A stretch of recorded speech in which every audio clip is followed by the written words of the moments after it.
Hello guys, back to my channel আমাদের mini blog. আবার তোমাদের জন্য চকচকে ধকধকে মিনি ব্লগলি চলে এলাম। আমার মা বললো ট্যাঙ্কিটা নোংরা হয়েছে নাকি দেখে হয়, তার জন্য আমি ট্যাঙ্কি কাছে চলে গেলাম। আর এখান থেকে আমাকে ট্যাঙ্কিতে উঠতে হবে। উঠেও গেলাম গাইস। এবারে ট্যাঙ্কিটা আমি খুলতে লাগছি গাইস। খোলার পর এটা আমি কি দেখলাম, একদম নোংরায় ভর্তি গাইস। গাইস এই দিকটা বিরাট কালো আর এই দিকটা প্রচুর শ্যাওলায় ভর্তি একদম। ট্যাঙ্কিটা আবার কালকে পরিষ্কার করতে হবে আমাকে। তার জন্য আমি সেইখান থেকে বেরিয়ে আমি আসলে নামাজ পড়ে মাঠ দিয়ে একবার ঘুরতে চলে এলাম। মাঠ দিয়ে আমি কেন ঘুরতে এলাম তোমাদের বলছি। এইখানে মেশিনে ধান কাটছে। কালকে রাতে বিরাট জল হয়েছে, তার জন্য ট্রাক্টরের চাকা ছাপ দেখলাম ওই দিকে দূরে মেশিনে ধান কাটছে।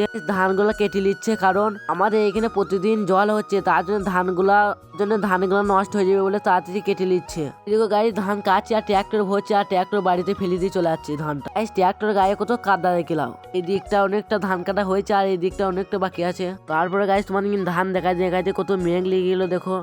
সঙ্গে সঙ্গে মেঘ লেগে গেলো অনেক।